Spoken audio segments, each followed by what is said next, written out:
আপনারা কুষ্টিয়ার দৌলতদিয়া ঘাটে পদ্মা নদীর পাড়ে যে ঘটনা ঘটে গেছে আমরা সবাই জানি না।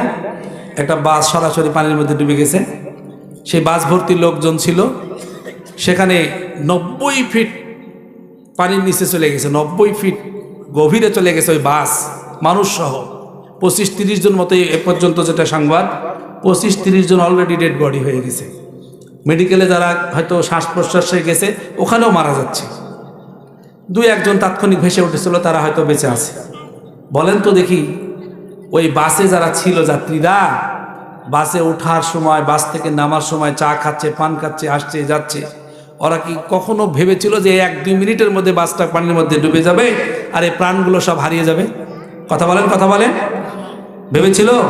আজকেও চট্টগ্রামে চাটলা নামক এলাকায় ট্রেনের বগিতে আগুন লেগেছে, সেখানে যে কত হতাহত হলো আল্লাহ জানে। কয়েকদিন আগে রমজান মাসে খুলনা এলাকার বাগেরহাট যে জেলা আছে, বাগেরহাট জেলায় একজন ছেলে বিবাহ করার জন্য যাচ্ছিল শ্বশুর বাড়ি। বিবাহ সম্পন্ন হলো, বউকে নিয়ে নিজের বাড়ি ফিরে আসছিল। তার পরিবারের 12 জন লোক ছিল, ড্রাইভার ছিল, মোট 13 জন। নৌবাহিনীর একটা বাস সরাসরি ধাক্কা মেরে ওই মাইক্রোবাসটাকে ঘটনাস্থলেই, ওই মাইক্রো 13 জনই ঘটনাস্থলেই মারা যায়। ইন্না লিল্লাহি ওয়া ইন্না ইলাইহি রাজিউন। গতকালকে খুলনাতে আরেকটা অ্যাক্সিডেন্ট হয়েছে, মর্মান্তিক অ্যাক্সিডেন্ট হয়েছে। মনে হচ্ছে খবর পড়ে বাংলাদেশটা একটা অ্যাক্সিডেন্টের রাজ্যে পরিণত হয়েছে। বলেন ঠিক না? ঠিক না ভাই? ঠিক। এটা এক ধরনের গজব, মানুষের পাপের ফল। মানুষের কিসের ফল? পাপের ফল। সকল কার্যক্রমের ক্ষেত্রে সুনিয়ন্ত্রিত, সুনির্দিষ্ট নীতিমালা এবং সুনির্দিষ্ট নিয়ম শৃঙ্খলা বড় প্রয়োজন। যখন বিশৃঙ্খলা ঘটবে, যখন জবাবদিহিতার অনুভূতি কমে যাবে, তখনই লাইনচ্যুত হবে সব কিছু, তখনই দুর্ঘটনাগুলো ঘটবে। এটা আল্লাহর ওই তৈরি করা চন্দ্র সূর্য নয় যে আল্লাহর হুকুমের নিষ্পক্ষ পথে ঘুরছে, কোনো অ্যাক্সিডেন্ট হয় না। হয় নাকি? হয় না। কিন্তু এই গাড়িগুলো চালায় আমার আপনার মতো মানুষ, ড্রাইভারেরা সচেতন না থাকলে, যেমন সেদিন খুলনাতে ট্রেনের এই ঘটনাটা ঘটছে, যে ওই যারা ট্রেন পারাপার রোডের যে থাকে, ওই যে শাটার ডাউনটা নামায়নি, না নামার কারণে ডাইরেক্ট বাসকে মেরে একেবারে ওখানে অনেকগুলো হতাহত এবং মারা গেছে। তাহলে ওখানে যারা পাহারাদার ছিল তারা দায়িত্ব ঠিক মতো পালন করেনি বলে তো অ্যাক্সিডেন্টটা ঘটলো। এমন অ্যাক্সিডেন্ট জেনে অজেনে, নিজের দোষে অথবা ভাগ্যের কারণে বাংলাদেশে যে হারে ঘটছে, এরকম একটা সময়ে এত সুন্দর পরিবেশে সারা বিশ্বে যুদ্ধ বিগ্রহ সন্ত্রাস, আপনার বিভিন্ন রকমের মারামারি কাটাকাটি তো আছেই। ইরানের মানুষেরা ভালো মতো ঈদ করতে পারলো না। আপনার ফিলিস্তিনের মানুষের তো গত কয়েক বছর ধরে ঈদ, রমজান, সাহারি, ইফতার সব হারিয়ে গেছে। ঠিক না ভাই? আমাদের কি শুকরিয়া বলে কিছু আছে ভাই? গত 23 তারিখ নাচল ক্ষমা বালিকা উচ্চ বিদ্যালয়, সরকারি উচ্চ বিদ্যালয়ের একটা অনুষ্ঠান হয়েছে। কি অনুষ্ঠান বলেন তো? সুবর্ণ জয়ন্তী অনুষ্ঠান হয়েছে। সেই সুবর্ণ জয়ন্তী অনুষ্ঠানে সন্ধ্যাকালীন যে সাংস্কৃতিক অনুষ্ঠান, এবং সেই সাংস্কৃতিক অনুষ্ঠানের যে নাচন, যে নাচ ডান্স, যে গান বাদ্যযন্ত্র, সেখানে লোকজন মনে হয় 2-4টা ছিল নাকি? এমন ছিল কত রকমের ডেলিগেট, ভিআইপি ডেলিগেট সেখানে ছিল। এলাকার যত মানুষ যারা দাওয়াতি বেদাওয়াতি সবাই সেখানে যে ভিড় করছিল। ঠিক না বেটি? নেকি ছিল নাকি? ওখানে কোনো নেকি পাওয়া যেত বা পাওয়া গেছে? ভাইরা আমার, মানুষ এত বেপরোয়া, মানুষ মৃত্যুকে বলে এমন ভুলে গিয়েছে যে ভুলেও এই বিষয়গুলো খেয়াল করে না যে আমি যে অবস্থায় আছি, এখান থেকে আমি বাসায় ফিরতে পারবো এর কোনো গ্যারেন্টি আমার নাই। অতএব আমাকে আল্লাহর পথে, ভালো পথে, সিরাতে মুস্তাকিমের পথে চলা লাগবে। এই মন মানসিকতা এবং এই পরিবর্তন এবং এই ধরনের আমাদের চিন্তা ভাবনা, আমাদের দৃষ্টিভঙ্গি, এটা বড় অভাব। বলেন ঠিক কিনা? বলেন ঠিক কিনা? তবে ইল্লা মাশাআল্লাহ, এই যে আপনারা যারা এসেছেন, বলেন তো মাধবপুর, এই সিংরোল, এই টাকাহারা বাজার এলাকার মানুষ কি একটাই?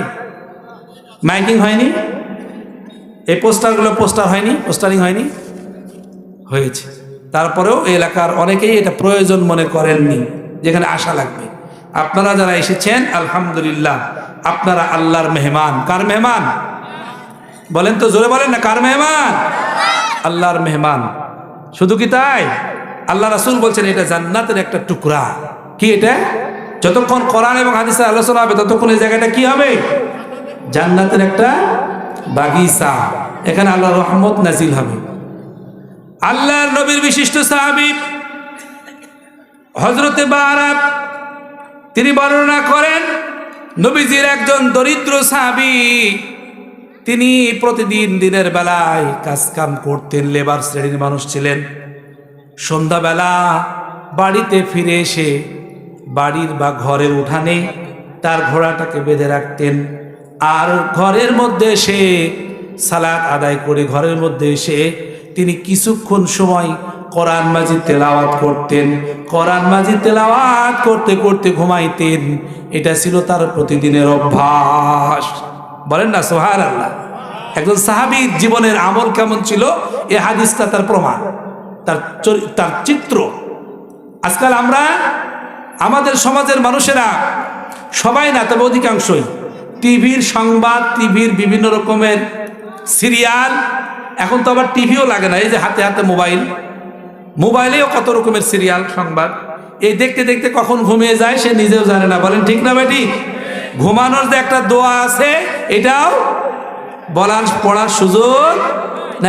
আল্লাহ রাসূল বলছেন, যে ব্যক্তি ঘুমানোর সময় আয়াতুল কুরসি পাঠ করে ঘুমাবে, যদি এই আয়াতুল কুরসি পাঠ করে তার যদি মরণ হয়ে যায়, পাঠ করে ঘুমানোর কারণে তার যদি মরণ হয়ে যায়, তাহলে সে ব্যক্তি জান্নাতে যাবে। কোনো ব্যক্তি যদি প্রত্যেক 5 ওয়াক্ত নামাজের পরে পরে আয়াতুল কুরসি পাঠ করে, এই আয়াতুল কুরসি পাঠ করার কারণে এই ব্যক্তির যদি মৃত্যু হয়, নামাজের পরে পরে আয়াতুল কুরসি পাঠ করার কারণে তার যদি মৃত্যু হয়, তাহলে এই আমল করার কারণে তার জান্নাতে যাওয়ার বাধাই হলো শুধু মৃত্যু। মরে গেলেই জান্নাতে যাবে। বলেন সুবহানাল্লাহ। এগুলো হচ্ছে আমলের কথা। এই আমল আমাদের আছে, সমাজে আছে। আগের যুগে মা খালারা ফজরের নামাজ পড়ে রাস্তা দিয়ে হাঁটলে কোরআন মাজিদ তেলাওয়াত শুনতে পেতাম, যে হ্যাঁ বাড়িতে বাড়িতে তেলাওয়াত হচ্ছে। এখন সকাল 8টা 9টা না বাজলে ঘুম ভাঙে না, ঠিক না বেটি? রাত 12টা 1টার আগে যেহেতু ঘুম আসে না, তাহলে ঘুমাই আপনার হচ্ছে ওই সিরিয়াল দেখতে দেখতে দোয়া পড়ার সুযোগ নাই। সকালে উঠে আবার ফজর পড়ারও সময় হয় না। জাতি বড় ক্ষতির মধ্যে। বলেন কথা ঠিক না বেটি? সুতরাং এমনই এক ক্লান্তি লগ্নে আপনারা এই মাদ্রাসার ময়দানে এসেছেন কোরআন এবং হাদিস থেকে কিছু আলোচনা শোনার জন্য। অতএব মনোযোগ দিয়ে শুনবেন। আল্লাহ নবীর সাহাবী বারা বলছেন, নবীজির একজন গরিব সাহাবী তেলাওয়াত করতেন প্রতিদিন, তারপরে ঘুমাতে যেতেন। একদিনের ঘটনা, তার বেঁধে রাখা ঘোড়াটা তিনি বেঁধে রেখে কোরআন মাজিদ থেকে তেলাওয়াত করছেন। তিনি লক্ষ্য করলেন ঘোড়াটা ছটপট করছে, ঘোড়াটা স্থির থাকে না, কি যেন সমস্যা। তিনি কোরআন মাজিদ তেলাওয়াত বন্ধ করে দিয়া তিনি ফিরে আসলেন ঘোড়ার কাছে। এসে দেখেন, লক্ষ্য করলেন কোনো সমস্যা আছে কিনা। তিনি দেখলেন কোনো সমস্যা নাই। ফিরে গেলেন ঘরের ভিতরে, আবার তেলাওয়াত শুরু করলেন। তেলাওয়াত করতে গিয়ে আবার লক্ষ্য করলেন ঘোড়াটা আবার আগের মতোই ছটপট করে। এইভাবে করে লম্বা একটা সময় তার কেটে যায়। তিনি যখন তেলাওয়াত করা শুরু করেন, ঘোড়া ছটপট করা শুরু করে দেয়। তিনি যখন ঘোড়ার কাছে এসে বিষয়টা অবজার্ভ করে দেখেন সমস্যা আছে কিনা, কিন্তু তিনি কিছুই সমস্যা বুঝতে পারেন না। এইভাবে করে ফজর হয়ে যায়। কোরআন মাজিদ তেলাওয়াত বন্ধ করে দিয়ে সাহাবী ঘুমিয়ে যান। সকালবেলা ফজরের সময়ে, ফজরের নামাজে মসজিদে হাজিরা দিয়া নামাজ শেষে নবীজিকে ঘটনাটি বলেন। হযরতে বারা হাদিসখানা বর্ণনা করছেন, সাহাবী আল্লাহ নবীকে রাত্রিতে ঘটে যাওয়া ঘটনাটি বলছেন রাসূলুল্লাহ, আজকের রজনীতে এমন একটা ঘটনা ঘটে গিয়েছে। আল্লাহর নবী বলেন, রে সাহাবী, তিলকাল মালাইকা, ওরা তোমার ঘোড়া যে ছটপট করছিল এটা অন্য কোনো কারণে নয়, তোমার কণ্ঠের সুমধুর তেলাওয়াত শুনে আল্লাহ রাব্বুল আলামিনের আরশে আজিম বা আসমান থেকে আল্লাহর রহমতের ফেরেশতারা তোমার কণ্ঠে সুমধুর তেলাওয়াত শুনে তারা তোমার বাড়ির আশেপাশে ভিড় জমাইছিল, তারা রহমত নাজিল করছিল, সাকিনা অবতীর্ণ করছিল তোমার কণ্ঠে তেলাওয়াত শোনার জন্য। তারা তোমার বাড়ির আশেপাশে এসে জমায়েত হয়েছিল। ফেরেশতাদের এই ঝলকানি, ফেরেশতাদের নূরের এই তাজাল্লি দেখে তোমার ঘোড়া ছটপট করছিল।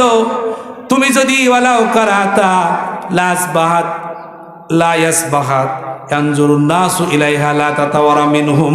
আল্লাহর নবী বলেন, বুখারী শরীফের হাদিস, আল্লাহর রাসূল বলেন, ওরে সাহাবী, তুমি যদি তেলাওয়াত বন্ধ করে না দিতা, তুমি যদি তেলাওয়াত করতেই থাকতা, কোরআন মাজিদ পড়তেই থাকতা রে সাহাবী, তাহলে সকাল হয়ে যেত।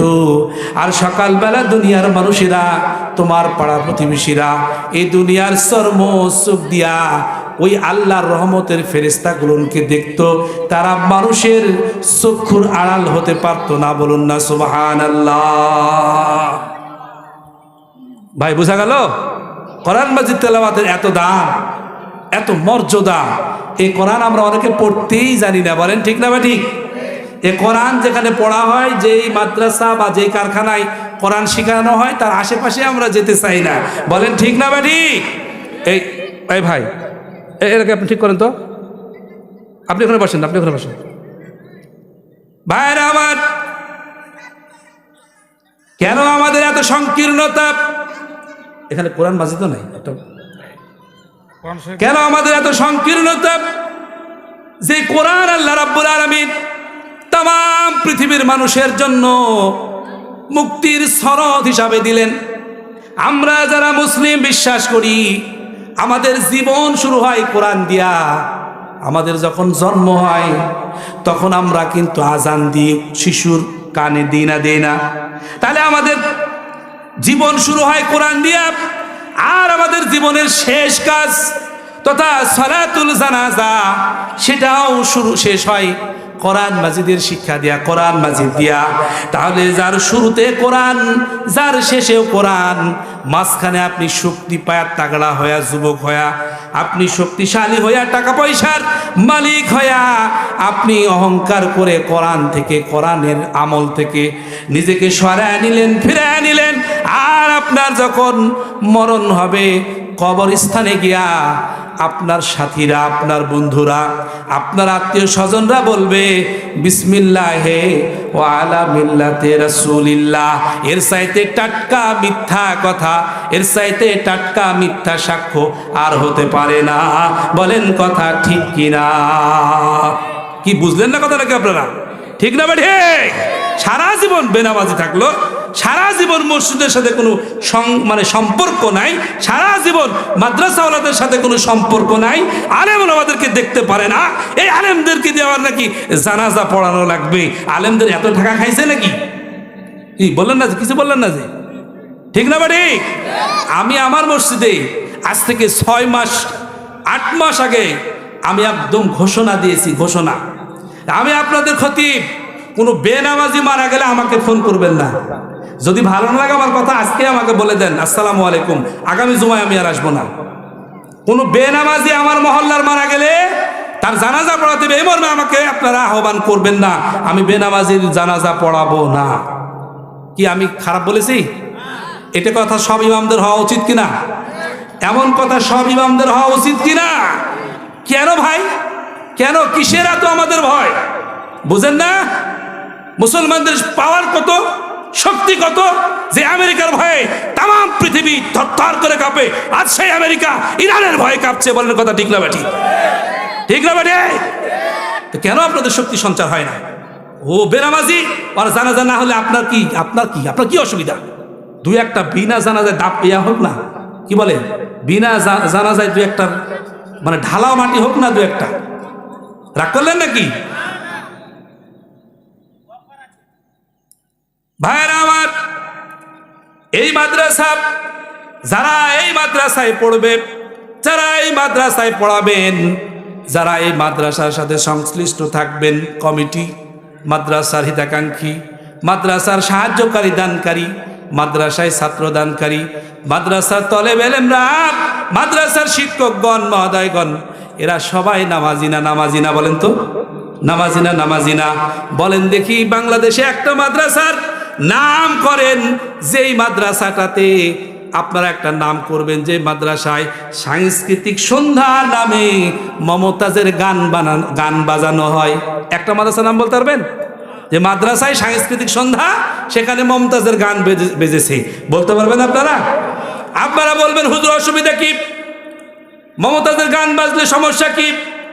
আল্লাহ রাব্বুল আলামিন বলেন, ওয়া মিনান নাসি মান ইয়াশতারি লাহওয়াল হাদিস লিয়ুদিল্লা আন সাবিলিল্লাহি বিগাইরি ইলমিন ওয়া ইয়াত্তাখিযুহা হুজওয়ান উলাইকা লাহুম আযাবুম মুহিন। আল্লাহ রাব্বুল আলামিন বলেন, মানুষদের মাঝে এক শ্রেণীর লোক আছে যারা অন্ধভাবে, জ্ঞানহীনভাবে মানুষগুলাকে আল্লাহর পথ থেকে ডাইভার্ট করার জন্য, আল্লাহর পথ থেকে বিপদগামী করার জন্য জ্ঞানহীনভাবে যারা গান বাজনাকে ক্রয় করেছে, এবং এই গান বাজনা দিয়া যারা ঠাট্টা বিদ্রুপ করে, এই মানুষগুলোর জন্য কঠিন যন্ত্রণাদায়ক শাস্তি। বলেন না নাউযুবিল্লাহ। বানায়া বললাম ভাই, বানায়া বললাম, কোরআন মাজিদের আয়াত। সুতরাং গান বাজনা হারাম। গান বাজনা কি হারাম। আবুল সরকার বলল, কে বলল গান বাজনা নাচ হারাম? বলেন আবুল সরকার, ভুলে গেছেন আপনারা?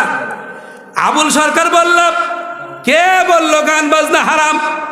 এদেশের মৌলবীরা বলে গান বাজনা হারাম, অথচ তোমরা দেখো সূরা নাসকে বিগড়ায়া বিগড়ায়া বিকৃতি করে পড়লো, আর বললো যে দেখো নাচ নাচ। কতবার এখানে আল্লাহ বলছেন নাচ, বলে নাউজুবিল্লাহ, বলে না নাউজুবিল্লাহ। কোরআন অবমাননা দেয়, ইসলামের শরীয়ত অনুযায়ী ওকে মুরতাদ ঘোষণা করে এদেশের আদালতের মাধ্যমে ওকে ফাঁসির কাঠগড়ায় ঝোলানো দরকার। বলেন ঠিক না ঠিক? কিন্তু হয়েছে ভাইরা, হয়েছে। যখন তাকে অ্যারেস্ট করা হলো, তখন এক শ্রেণীর নাম কস্তে মুনাফিকরা বলেছিল আবুল সরকারকে ছেড়ে দেওয়া হোক। বলেন ঠিক না ঠিক? ওরা আসবে যার সাথে, আসবে ওরা যার সাথে, তো ওর জানাজার জন্য আপনার এত হুড়াহুড়ি লাগে কেন? কেন এত হুড়াহুড়ি লাগে? জানাজার শেষে কবরে রাখার সময় আপনি যখন বলেন বিসমিল্লাহি ওয়া আলা মিল্লাতি রাসূলিল্লাহ, নাকি অন্য কিছু দোয়া আছে আপনাদের? না, এটা আছে, এটা নাই। বিসমিল্লাহি ওয়া আলা মিল্লাতি রাসূলিল্লাহ এর মানে হলো আল্লাহর নামে। বিসমিল্লাহ মানে তো আমরা সবাই জানি আল্লাহর নামে। ওয়া আলা মিল্লাতি রাসূলিল্লাহ, মিল্লাহ মানে হলো মিল্লাতে রাসূল মানে রসুলের জীবন আদর্শ। মিল্লাত মানে জীবন আদর্শ। অমিল্লাতে রাসূলিল্লাহ আল্লাহর নামে, আল্লাহর নবীজির জীবন আদর্শের ওপরে আমরা তাকে কবরে রাখলাম, মানে এই কথা বলে আমরা সাক্ষ্য দিলাম যে এই ব্যক্তি হলো মুসলিম, অথচ ওই ব্যক্তি ছিল টাটকা মুনাফিক। বলেন ঠিক কিনা? তাহলে আপনি মিথ্যা সাক্ষী দেওয়ার কারণে, মিথ্যা সার্টিফাই করার কারণে আল্লাহ তাআলা আপনাকেও ডান্ডা বেড়ি দেবে। শুধু আপনার এখন অপেক্ষা করা দরকার। ঠিক না ভাই? কেন আপনি মিথ্যা সাক্ষী দিবেন? অন্তত আলেমদের এই কথাগুলো বলা দরকার, মানুষকে বোঝানো দরকার। হ্যাঁ, আমি এটা বলেছি, এমন কোনো খুতবা নাই, এমন কোনো জুমা নাই যেই খুতবায় আমি নামাজের জন্য আপনাদের নসিহা করি না। হাতে ধরে পায়ে ধরে ভালো করে সুন্দর করে সর্বজন শ্রদ্ধেয় ব্যক্তিদেরকে সর্বোচ্চ শ্রদ্ধা করে আমরা নসিহা করে থাকি, কোরআন হাদিসের কথা বলে থাকি। আপনি শুনেন নাই, আপনি মানেন নাই, আপনি আমল করেন নাই। আজকে আমার কি ঢাকা গেছে যে আপনার জানাজায় আমাকে যাওয়াই লাগবে? বলেন ঠিক না বাড়ি? সুতরাং এলাকা আলেম সমাজকে, ইমামদেরকে আমি বলবো, তাদের সাথে নিয়ে আমরাও কাজ করতে চাই। বলবো আপনারা ঘোষণা দেন। আরে ভাই একটু দেন না, ওই যে সাপ না কামড়ালে তো একটু ফুসফাস করে, তো একটু করেন না, এগুলো সবই তো শেষ, আমাদের কিছুই নাই। এজন্য আজকাল আমাদের সব কিছু, রোজা নাই, একটা মাস গেল কিচ্ছু নাই। আগের তো মোড়ল মাতব্বর একটা ডাকতো, বলতো এই রোজা করিস না কেন, কান ধর, বলতো না হুজুর।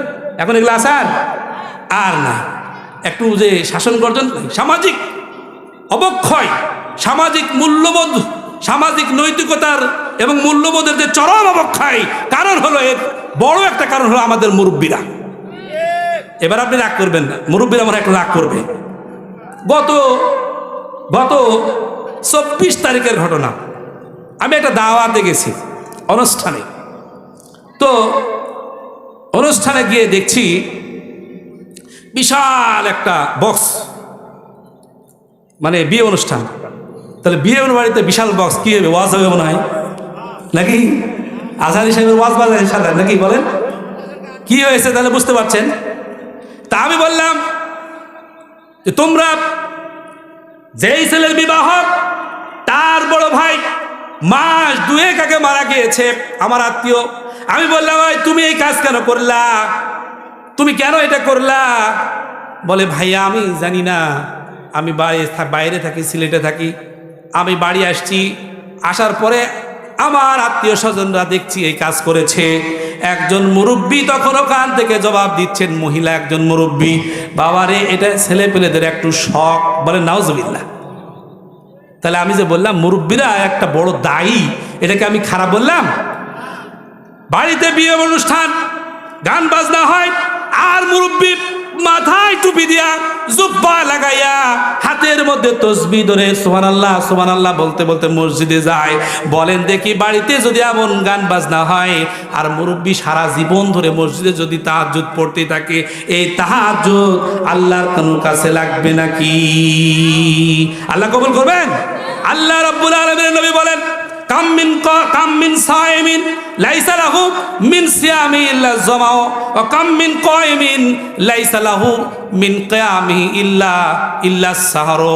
আল্লাহ রাসূল বলেন, সহিহ হাদিস দারিমি শরীফের মধ্যে এসেছেন, অনেক রকমের রোজাদার রয়েছে যারা শুধু শুধু রোজা রাখে, এদের এই সিয়াম তাদের কোনো কাজে আসে না, তাদের পরেজগারিতা বাড়ায় না, তাদের তাকওয়া বাড়ায় না, এই সিয়াম তাদের মুক্তির কারণ হবে না, শুধু শুধু তাদের না খেয়ে থাকাই হবে। বলেন নাউজুবিল্লাহ।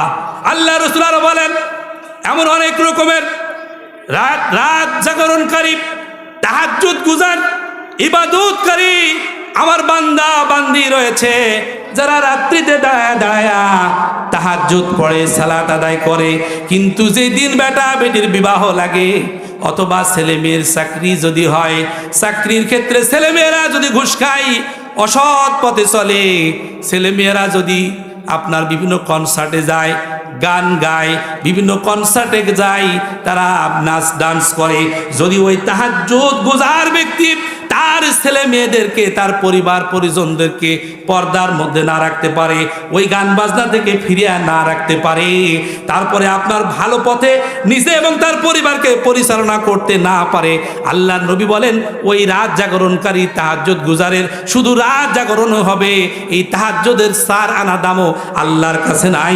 বলুন না নাউজুবিল্লাহ। জোরে বলেন, জোরে বলে নাউজুবিল্লাহ। ভাইরা আমার, সুতরাং আসুন, আমাদেরকে যা কিছু ইবাদত করতে হবে আল্লাহকে ভয় করে, যে ইবাদত আমরা করব আল্লাহর আদেশ, আল্লাহর নবীজির নির্দেশ, আল্লাহর নবীজির, আল্লাহ প্রদত্ত রাসূল সাল্লাল্লাহু আলাইহি ওয়াসাল্লাম প্রদর্শিত পন্থায় আমাদের ইবাদত হতে হবে, এবং সেই ইবাদত হতে হবে রিয়া মুক্ত, শিরক মুক্ত, এবং সেই ইবাদত হতে হবে একমাত্র আল্লাহর ভয়ে, যেতে করে আল্লাহর ভয় থাকে ইবাদতের মাঝে, মানুষকে দেখানোর জন্য নয়। সুতরাং বলছিলাম, গান বাজনায় কি সমস্যা, গান বাজনা করলে কি অসুবিধা? গান বাজনা করলে পরে আল্লাহ রাসূল বলছেন ঈমান নষ্ট হয়ে যায়। ঈমানদারের কি নষ্ট হয়ে যায়? ঈমান নষ্ট হয়ে যায়। গান বাজনা করার কারণে ঈমানদারের ঈমান হারা হয়ে যায়। আল্লাহ রাসূল হাদিসে বলেছেন, গান বাজনা করলে 3টা অপরাধ, 3টা গজব, আযাব সমাজে এসে যায়। তার 1 নম্বর হলো ঘন ঘন ভূমিকম্প হয়। কি হয়? ঘন ঘন ভূমিকম্প হয়। ভূমিকম্প হচ্ছে না, দেখছেন না? এই যে গত নভেম্বর মাসের 20 তারিখ না 21 তারিখ সেদিন ছিল শুক্রবার, কি পরিমাণ আপনার 5.7 পয়েন্টের একটা ভূমিকম্প, ঠিক না? ঠিক মনে আছে আপনাদের না ভুলে গেছেন? সেই ভূমিকম্পে সারা বাংলাদেশ নাড়া দিয়েছিল এবং মানুষেরা মনে করছিল আর ঢাকা শহরে থাকা যাবে না, ঢাকা শহর সর্বোচ্চ ঝুঁকিতে আছে, ঢাকার গাড়ি বাড়ি অফিস আদালত সব বন্ধ করে আমরা এখন গ্রাম অঞ্চলে চলে যাব, একবারে মাঠে ঘাটে। যে মানুষগুলো শহর ছাড়া গ্রামে থাকতে চায় না, ওরা বলছিল আমরা আর শহরে থাকবো না। বলেন ঠিক না ঠিক? এই 1 নম্বর গজব হবে ভূমিকম্প, যখন জাতির মানুষেরা বেশি বেশি গান বাজনায় লিপ্ত হবে। আমরা এটাকে কিছুই মনে করি না, গান বাজনাকে আমরা অপরাধী মনে করি না। এরা সেকুলার মুসলিম। সেকুলার মুসলিম মানে কি জানেন? নামাজও পড়বে, সিগারেটও খাবে, নামাজও পড়বে, ঘুষও খাবে, নামাজও পড়বে, সুদের সাথেও জড়িত থাকবে, নামাজও পড়বে, স্ত্রীকে নিয়ে নাইট ক্লাবে যাবে, বলে নাউজুবিল্লাহ, নামাজও পড়বে, নিজের ছেলে মেয়ে আত্মীয় স্বজনের বিয়ে শাদী লাগলে বাড়িতে পশ্চিমা স্টাইলে গান বাজনা বাজবে, বলেন নাউজুবিল্লাহ। এটার নাম হলো সেকুলার মুসলিম। এই ইসলামে এইরকম ইসলাম মানে ইসলামে পারমিশন আছে ভাই? আছে না? ইসলাম হলো হালালকে হালাল, হারামকে হারাম। কি? হালালকে হালাল, হারামকে হারাম মেনে আমাদের জীবন, আমাদের জিন্দেগি পরিচালনা করলে সেটা হলো খাঁটি ইসলাম। বলেন কথা ঠিক না? ঠিক। এই কথাগুলোই শেখানো হয় এই মাদ্রাসায়। গত বছর আমি পুরোটাই মাদ্রাসা শিক্ষার গুরুত্ব এবং ফজিলত সম্পর্কে আলোচনা করেছিলাম। এবার আর একটু ঘুরে ঘুরে আলোচনাটা ওই মাদ্রাসা কেন্দ্রিকই করছি। আমার ওয়াজের ধরনটা কিন্তু এমনই। গতকাল কেন্দ্রীয় মসজিদের প্রোগ্রাম ছিল, ওখানে আমি শুধু মসজিদ নিয়ে আলোচনা করছি। এর আগে সিঙ্গুরলে ভাইদের মসজিদে আসছিলাম, আমাদের সুপার ভাইদের মসজিদে, পুরো মসজিদেরই আলোচনা করেছি। আমার আলোচনাটা কিন্তু সৃজনশীল এবং কিছু যেন আপনারা ওখান থেকে পাঠেও পান, কিছু যেন আমাদের শ্রোতা ভাইরা কিছু যেন শিখতে পারে। তাহলে আমি বলছিলাম সেকুলার মুসলিম হওয়া যাবে না, আমাদের খাঁটি ইমানদার হওয়া রাখবে। বলেন কথা ঠিক না? ঠিক। মাদ্রাসার সভাপতি, মাদ্রাসার সেক্রেটারি, মাদ্রাসার জালসার কমিটির সভাপতি সেক্রেটারি, আবার সুবর্ণ জয়ন্তীতে ওই মঞ্চে গানের মঞ্চেরও আবার সভাপতি, এমন লোক আছে না নাই? আছে না নাই? উনি কি বুঝলেন তাহলে? বলেন কি বুঝলেন উনি? ওনার তো এমন হওয়া উচিত নয়, এমন হওয়া উচিত ছিল না। এমন টাক্কা লোক আমাদের না চলেই অভাব নাই। মাদ্রাসায় আছে, সুবর্ণ জয়ন্তীর সব অনুষ্ঠানে আছে, এমনকি নিজেই যায় বলে এই রেজিস্ট্রেশন কর, রেজিস্ট্রেশন কর, রেজিস্ট্রেশন কর। এমন লোক আছে। কে বুঝাবে? তার খবর, বাড়ির খবর নাই, তার বাড়ির খবর নাই, তার স্ত্রী পর্দা করে না। কিন্তু যদি আপনার সন্তানকে আপনি মাদ্রাসায় পড়ান, আল্লাহ রাসূল বলেন মা ইউরিদুল্লাহু বিহি খায়রান ইউফাক্কিহু ফিদ্দিন। আল্লাহ রাব্বুল আলামিন যাকে কল্যাণ দিতে চায়, আল্লাহ রাব্বুল আলামিন যাকে কল্যাণ দিতে চায়, যার মঙ্গল করতে চায়, আল্লাহ রাব্বুল আলামিন তাকে দ্বীনের শিক্ষা দেয়। বলেন সুবহানাল্লাহ। তাকে কোরআনের শিক্ষা দেয়, তাকে দ্বীনের শিক্ষা দেয়। ভাইরা আমার, আজকে দেখেন সারা দেশে কত রকমের দুর্নীতি, কত রকমের পাপাচার, জিনা, ব্যভিচার, দুর্নীতি, কারপ্শন, দেশের অর্থ বিদেশে পাচার, আপনার বেনামাজি, সুদ, ঘুষ, নেশা, মাদক, কত রকমের অপরাধের শেষ নাই। কিন্তু আপনি দেখেন তো মাদ্রাসা শিক্ষায় যারা শিক্ষিত তারা কি এসব কাজের সাথে জড়িত? বলেন বলেন, তারা এসব কাজের সাথে জড়িত? ভাইরা, তারা এসব কাজের সাথে জড়িত থাকে। দু একটা যদি অ্যাক্সিডেন্টলি হয় ওইটা কিন্তু এক্সাম্পল নয়, ওইটা এক্সাম্পল নয়। কিন্তু সাধারণত মাদ্রাসায় যারা শিক্ষা অর্জন করে, কোরআনের শিক্ষা, কোরআনের জ্ঞান যাদের মধ্যে রয়েছে, তারা হালাল জানে, তারা হারাম জানে, আল্লাহর ভয় তাদের মধ্যে থাকে। এই মানুষগুলা বড় হলে তারা তাদের আব্বা আম্মাকে বৃদ্ধাশ্রমে নিয়ে যায় না, বৃদ্ধাশ্রমে পাঠায় না। বর্তমান সময়ের আধুনিক যুগের কলঙ্কিত এক মানবাধিকার, কলঙ্কিত কারখানার নাম হলো বৃদ্ধাশ্রম। বৃদ্ধাশ্রমে কেউ দান করবেন না, বৃদ্ধাশ্রম কেউ যদি বানাতে চায় আপনারা সাহায্য করবেন না, বৃদ্ধাশ্রম কেউ যদি তৈরি করতে চায় আপনারা কেউ সেখানে দান করবেন না। কারণ ইসলামে কোনো বৃদ্ধাশ্রমের দরকার নাই। বৃদ্ধাশ্রম যদি শহরে নগরে বন্দরে গড়ে উঠে তাহলে পরে একটা প্রবণতা সমাজে তৈরি হবে, বাবা মা বুড়ো হয়েছে বৃদ্ধাশ্রমে রাখতে হবে, এই মেসেজ তৈরি হয়ে যাবে আমাদের মাঝে।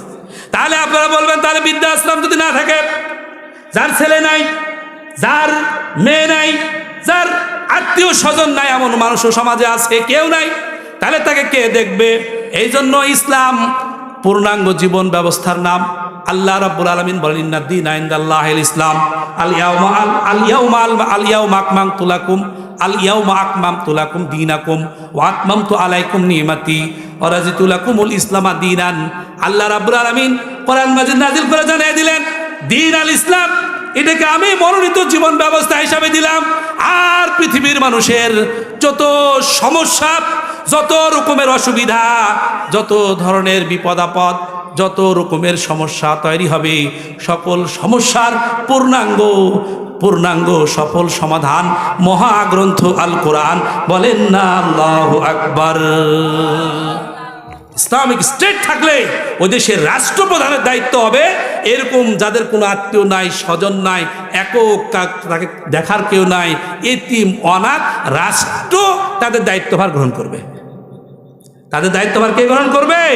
রাষ্ট্র। চাঁপাইনবাবগঞ্জের কোনো শিল্পপতি, কোনো টাকাওয়ালা চাঁপাইনবাবগঞ্জে একটা বৃদ্ধাশ্রম করবে, বা কোনো অর্গানাইজেশন, কোনো সমিতি, কোনো সংগঠন একটা বৃদ্ধাশ্রম বানাই দিয়ে বলে আপনারা দান করেন, আমরা একটা বৃদ্ধাশ্রম বানাবো, আর ওখানে উৎসাহিত করা হবে যে বুড়া মানুষগুলোকে এখানে নিয়ে এসে রাখেন, অথবা তারা টাকার বিনিময়ে রাখবে, বিজনেস করবে। আর ছেলে বড় অফিসার, ছেলে ডাক্তার, ছেলে ইঞ্জিনিয়ার, ছেলের বউ বিসিএস ক্যাডার, ডাক্তার, ইঞ্জিনিয়ার, তাদের সময় নাই মা বাবাকে দেখার, তাই তারা তাদেরকে মা বাবাকে টাকা দিয়া বৃদ্ধাশ্রমে রেখে আসবে। এই কথা ইসলাম বলেছে। তাহলে বিষয়টা ক্লিয়ার হলো তো? বিষয়টা কি আপনারা ক্লিয়ার বুঝতে পারলেন? অতএব বৃদ্ধাশ্রম ইসলামের সাথে সাংঘর্ষিক, পাবলিকভাবে এটা রাষ্ট্রের দায়িত্ব। ওই মানুষগুলোর জন্য তাদের কেউ নাই।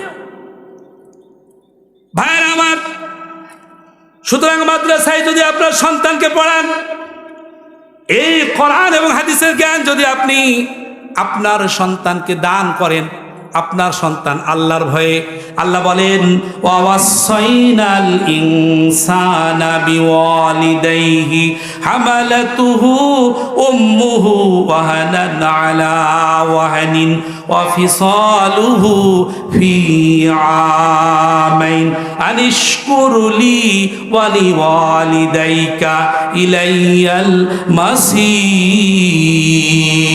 মাসির।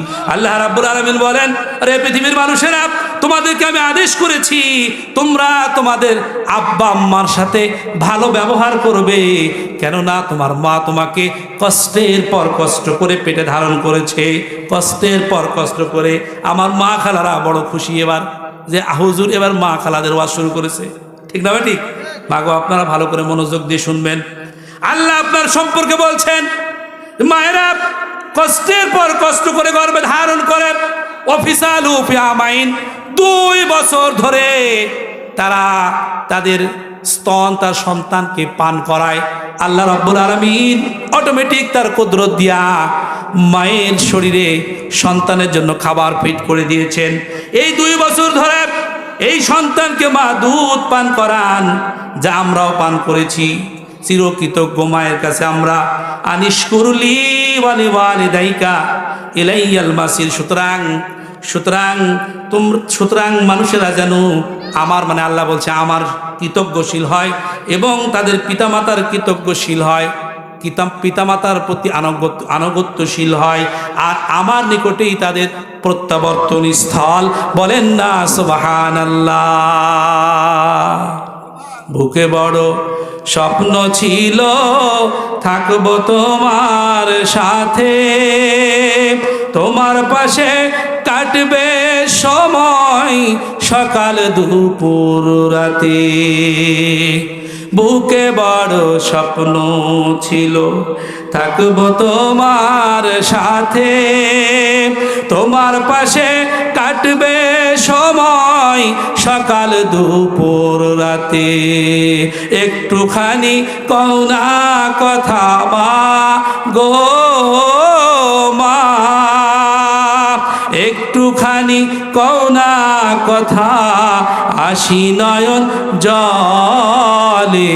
কোথায় আবার ঘর বানাইলা যাও না আমায় বলে মা গো, কোথায় আবার ঘর বানাইলা যাও না আমায় বলে। তোমায় ছাড়া কেমনে থাকি একলা শূন্য ঘরে, কেউ তো ভালোবাসে না মা এই দুনিয়ার পরে। ঠিক না ঠিক না? তোমায় ছাড়া কেমনে থাকি একলা শূন্য ঘরে, কেউ তো ভালোবাসে না মা এই দুনিয়ার পরে। ও দয়াময় আমার মাকে, ও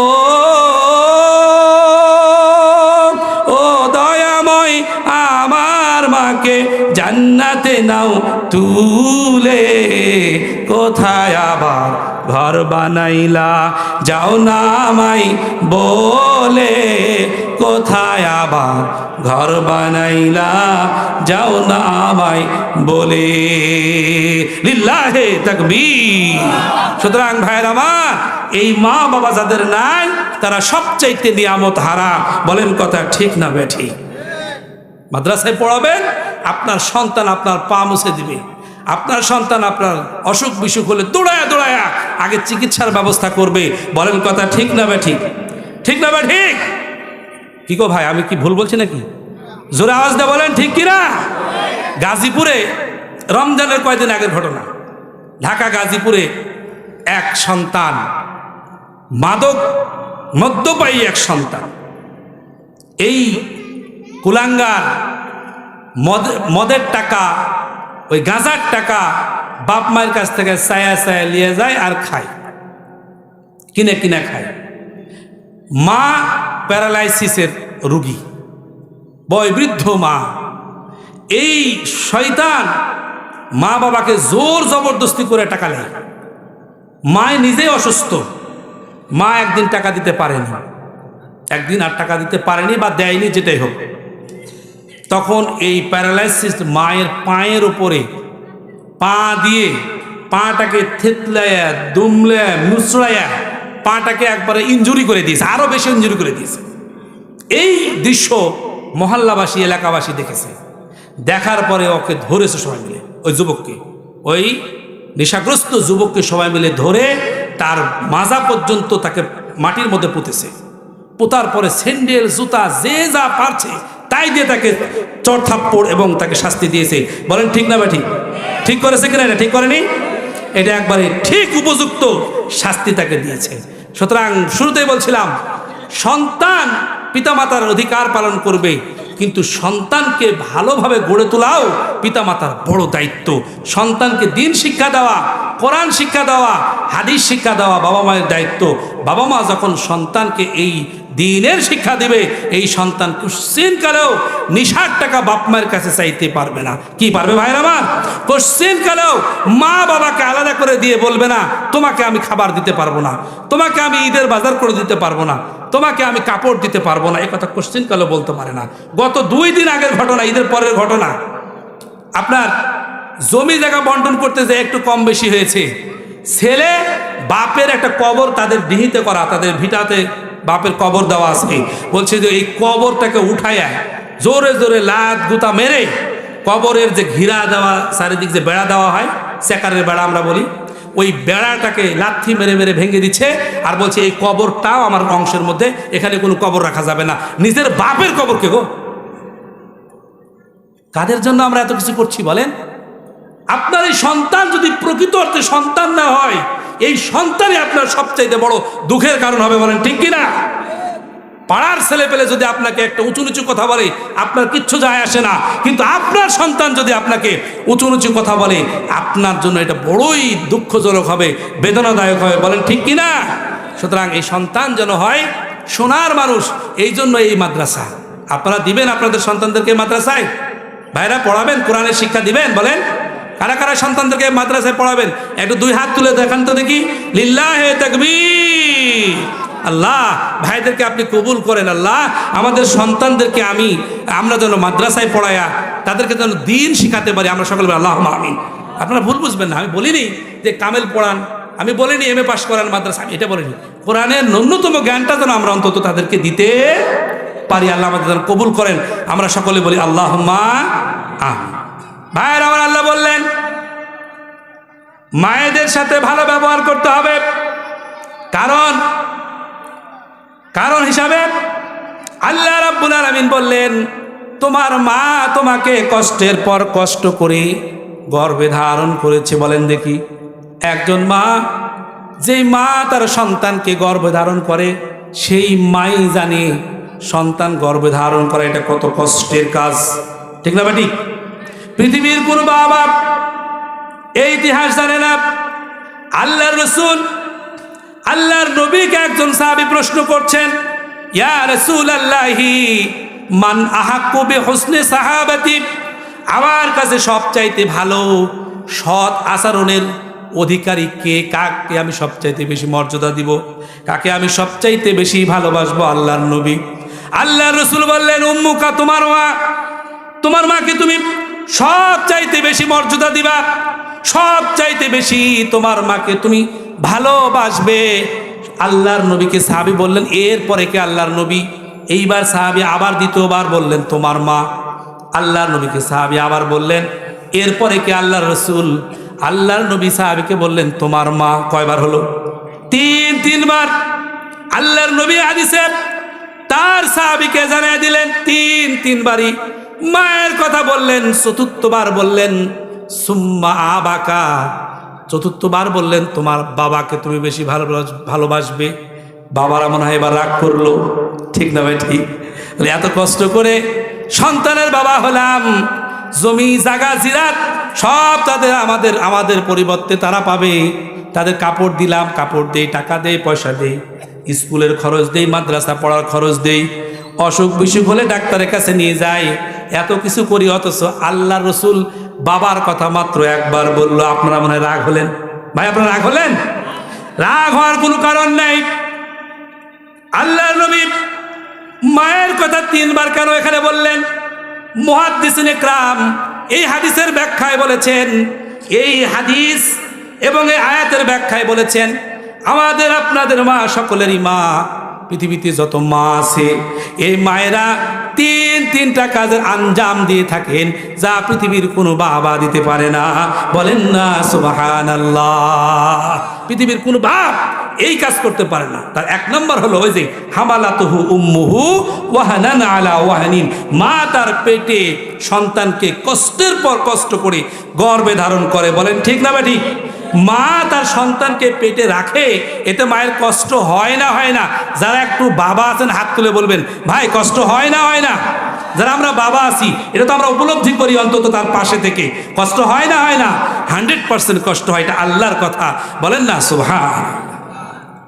আধুনিক বিজ্ঞান পৃথিবীর এই মেকানিজম এখন পর্যন্ত বলতে পারে না মায়ের পেটে 22 সপ্তাহর আগে 7 সপ্তাহর আগ পর্যন্ত, 6 সপ্তাহ 7 সপ্তাহের আগ পর্যন্ত বলতে পারে না মায়ের গর্ভে সন্তানটা আসার পরে এই সন্তানটা জীবিত না মৃত্যু। 7 সপ্তাহ 8 সপ্তাহ পর্যন্ত বলতে পারে না। মায়ের পেটে সন্তানের বয়স যখন 7 সপ্তাহ হয়ে যায় তখন মা এবার খেতে পারেন না। এইবার পেটের মাঝে সন্তান হার্টবিট পেয়ে যায়। আধুনিক বিজ্ঞান বলছে 7 সপ্তাহ 8 সপ্তাহের মাঝে সন্তান হার্টবিট পায়, একটু একটু করে নাড়া দেয় পেটের মধ্যে। এইবার মা আর ঠিকভাবে খাবার খেতে পারেন না, চলতে পারেন না, ঠিক মতো উঠতে পারেন না, মাথা ঘুরে পড়ে যায়, নানান রকম সমস্যা হয়। 22 সপ্তাহ যখন মায়ের পেটে এই সন্তানের বয়স হয়, বর্তমান আধুনিক বিজ্ঞান বলছে তখন তার পুরো শরীরের অবয়বটা পূর্ণাঙ্গতা লাভ করে, হাত পাগুলো হয়ে যায়, হাত পায়ের নখগুলো হয়ে যায়। 22 সপ্তাহে একটা যখন আলট্রাসোনোগ্রাফি করবেন দেখবেন এবার পূর্ণাঙ্গ অবয়বে একটা সন্তান মায়ের পেটের মধ্যে আছে। পৃথিবীর ইতিহাসে এর চাইতে আশ্চর্যজনক আর কোনো বিজ্ঞান নাই যে একটা জীবন্ত মানুষের মাঝে আর একটা জীবন্ত মানুষকে আল্লাহ রাব্বুল আলামিন প্রতিপালন করেন একেবারে সুন্দর করে নিরাপদভাবে। মায়ের পেট ছাড়া এমন সংরক্ষিত জায়গা পৃথিবীতে আর নাই, বলেন কথা ঠিক কিনা? সুতরাং ভাইয়ের আমার, এত মায়ের দাম, এত মায়ের দাম। এইবার যখন 7 মাস হয়ে যায়, মা ডান দিকে ভালোভাবে শুইতে পারেন না, বাম দিকে শুইতে পারেন না, শুইলে উঠতে পারেন না, দাঁড়ায় থাকলে বসতে পারেন না, বসে থাকলে আর শুইতে পারেন না।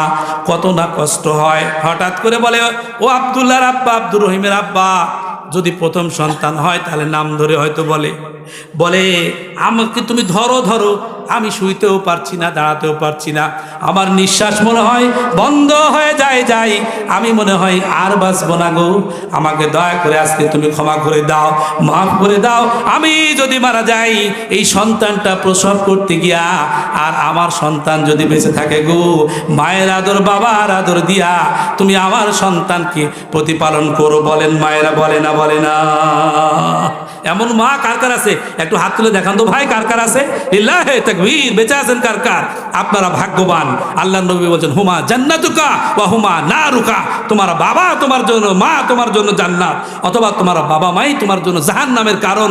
আমরা আমাদের আব্বা আম্মার সেবা শুশ্রূষা, তাদের মহব্বত ভালোবাসা দিয়ে তাদের মন জয় করে আমরা যদি করতে পারি, আল্লাহ খুশি হয়ে আমাদেরকে জান্নাত দিবেন। বলেন না আল্লাহুম্মা আমিন, আল্লাহুম্মা আমিন। আল্লাহ আমাদের মায়েদেরকে তুমি হায়াত দারাজ করো, বাবাদের হায়াত দারাজ করো।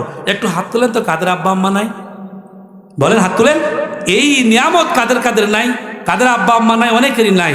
আপনারা মনে হয় মন খারাপ করছেন যে আজকে যদি আমার আব্বা আম্মা থাকতো, বাড়ি গিয়ে আমি তাদের সেবা করতাম। কোরআন হাদিস যা বলে, হুজুরের মুখে যা বয়ান শুনলাম, তাতে আব্বা আম্মার খেদমত করলে মুক্তি পাওয়া যায়। আল্লাহ তাআলা এরও সমাধান কোরআনে দিয়েছে। যাদের বাবা মা নাই তারা বাবা মায়ের জন্য দোয়া করবে, দান সাদকা করবে, এই আমলটাও তাদের কবরে পৌঁছবে। বলেন না সুবহানাল্লাহ।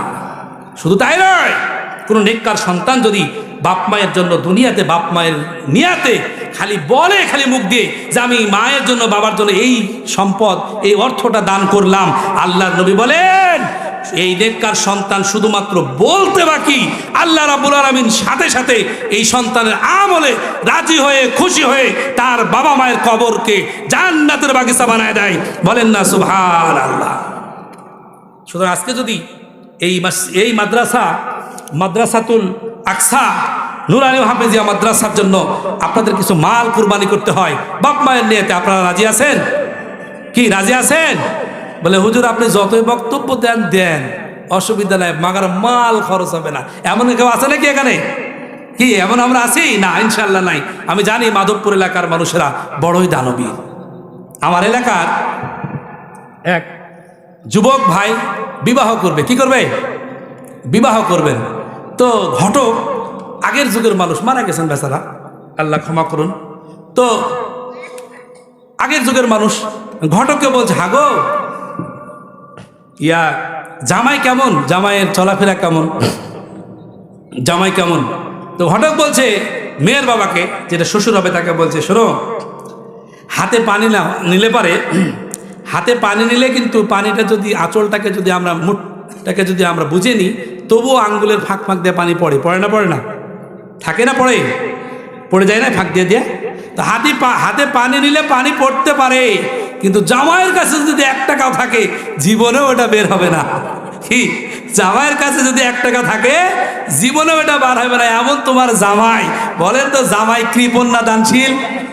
বলেন জামাই কৃপণ না দানশীল? কৃপণের ঘরের কৃপণ, ঠিক না ভাই? ঠিক। তাই আল্লাহ আলহামদুলিল্লাহ আমরা এমন হব না, দানের ক্ষেত্রে আমরা হব উদার। বাবা মা আমাদের জন্য সব রেখে গেছেন। আমি একটা হাদিস শোনাবো, তারপরে আমি দানের বিষয়টা একটু সামনে যাব, একটু হুজুর। সেটা হলো যে এক নম্বর কাজ হলো মা এই যে সন্তানকে পেটে ধারণ করে, এটা পৃথিবীর কোনো বাবা করেন না, এজন্য মায়ের এত মর্যাদা। 2 নম্বর হলো প্রত্যেকটা মা সন্তান জন্ম দিতে গিয়ে যে শ্রম এবং যেই কষ্ট এবং যেই মানে কি মৃত্যুর হাত থেকে নতুন করে জীবন ফিরে পায়, এই কষ্ট পৃথিবীর কোনো বাবা অনুভব করতে পারে না। 3 নম্বর, এই যে দুধ পান করানো থেকে নিয়ে 7-8 বছর পর্যন্ত একটা সন্তানকে কোলে কাকালে করে প্রতিপালন করা, খাওয়িয়ে দেওয়া, পোশাক আশাক পরানো, এই যে দায়িত্বগুলো পালন করা একজন মা যত সুন্দর করে সুচারুরূপে বিশেষ করে বুকের দুধ পান করানোর যে ভূমিকা রাখে, এটা পৃথিবীর কোনো বাবার পক্ষে সম্ভব নয়। এই 3টি কারণে আল্লাহর রসুল মায়ের মর্যাদা বেশি দিয়েছেন। বলেন ঠিক আছে না বেটি? বলেন ঠিক আছে না বেটি? লিল্লাহে তাকবীর। আর এই মাকে ওই বৃদ্ধাশ্রমে রেখে আসে মাসে মাসে 5,000 টাকা দিবেন, আর মায়ের ঋণ অশীল হবে ভাই? পূর্ণ হবে সম্ভব? মায়ের পায়ের চামড়া দিয়া আপনি যদি আপনার শরীরে চামড়া দিয়া মায়ের পায়ের যদি জুতো বানায় দেন, তবুও ঋণ শোধ হবে না 1 ফোঁটা দুধের। বলেন কথা ঠিক না বা ঠিক? সুতরাং এ মা আমাদের যাদের আছে, মা বাবার জন্য আমরা দান সৎকার করব।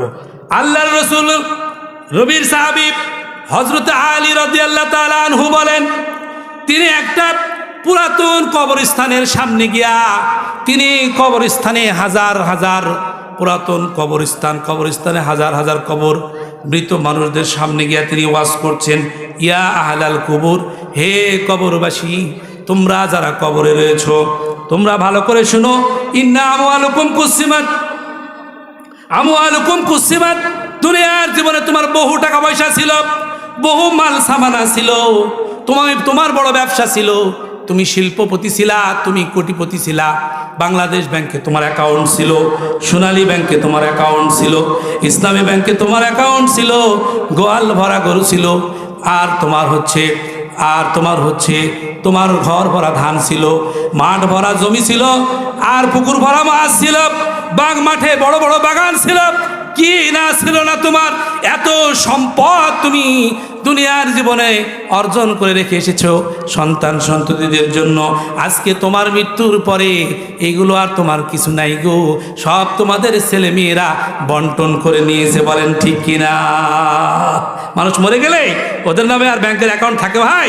না তাদের নমিনিরা নিয়ে নেয়? কি বলেন? বলে তাদের নামে আর অ্যাকাউন্ট থাকে না, সব পরের নামে হয়ে যায়। আলী রাদিয়াল্লাহু তাআলা এই কথাই বললেন। শুধু তাই নয়, দুনিয়ার জীবনে ওয়া দিয়ারুকুম সুকিনাত, দুনিয়ার জীবনে তুমি টাইলস করে মোজাইক করে অত্যাধুনিক আর্কিটেকচার দিয়ে খুব সুন্দর করে একটা বাড়ি বানাইছিলা, যে বাড়ির মধ্যে মানুষ মেহমানরা আসলে স্যান্ডেল কোথায় রাখবে জায়গা খুঁজে পায় না। এরকম অত্যাধুনিক বাড়ি নাই শহরে গেলে সপ্তাহে বিড়ম্বনায় পড়তে হয়, স্যান্ডেল কোনটা রাখবো রে, এখানে রাখবো না ওখানে রাখবো, বেলকনিতে রাখবো, এই সিঁড়িতে রাখবো না ভিতরে নিয়ে যাবো, এরকম সমস্যা হয় না? এত ঝাঁকা নাকা বাড়ি রে ভাই, ঠিক না বাড়ি? মরে গেলে কেউ বলে কি এই বাড়ির মধ্যে থাকে, এরকম বলে না, কবরে নিয়ে যায়। এই কথা আলী রাদিয়াল্লাহু আনহু বললেন, এত সুন্দর বাড়ি বানাইলাম, এই বাড়ি আর তোমার নাই, সেই বাড়িতে তোমার ছেলে মেয়েগুলো ভাগ করে নিয়েছে। শুধু ভাগ করে নাই, একটু কম হওয়ার কারণে, একটু বেশি হওয়ার কারণে ভাইয়ে ভাইয়ে মারামারি।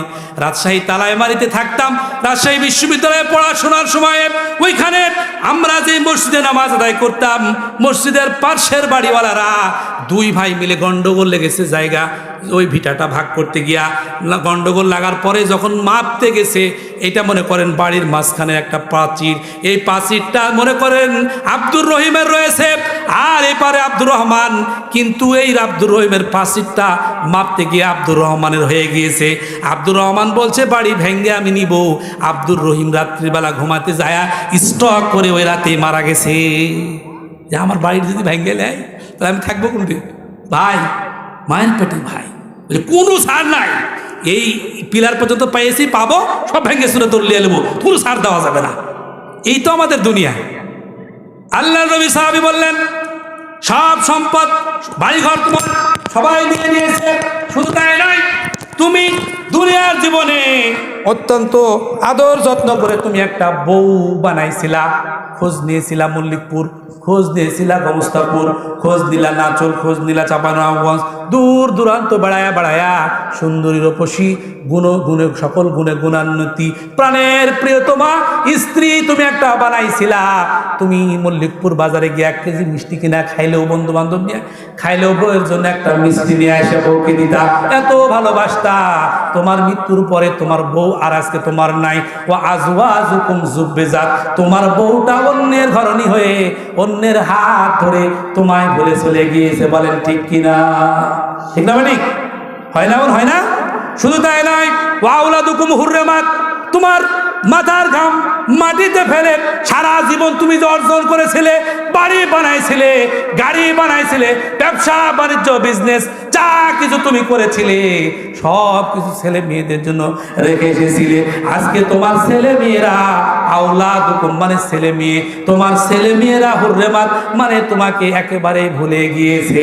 তোমার কবরের পাশে এসে একদিনের জন্য বলে না রব্বিরহাম হুমা কামা, পড়েন সবাই পড়েন, রব্বিরহাম হুমা কামা রব্বায়ানি সাগীরা।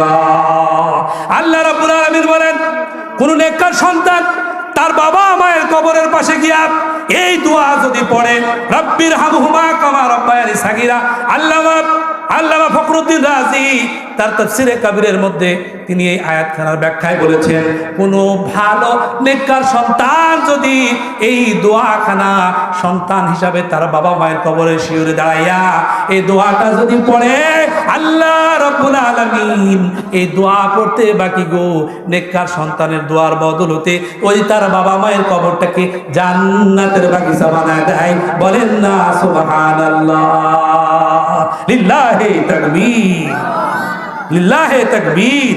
আমার মরণ আসিবে কখন কেউ তো জানে না, ওটা দিয়ে দেন আমাকে। আমার মরণ আসিবে কখন কেউ তো জানে না, আমি মইরা গেলে তোমরা আমায় ভুলা যায়ও না, আমি মইরা গেলে তোমরা আমায় ভুলা যায়ও না, আমার মরণ আসিবে কখন কেউ তো জানে না। এই দুনিয়া চিরজীবন থাকার জায়গা না, অন্ধকার কবর যে আমার আসল ঠিকানা। ঠিক না? এই দুনিয়া চিরজীবন থাকার জায়গা না, অন্ধকার কবর যে আমার আসল ঠিকানা।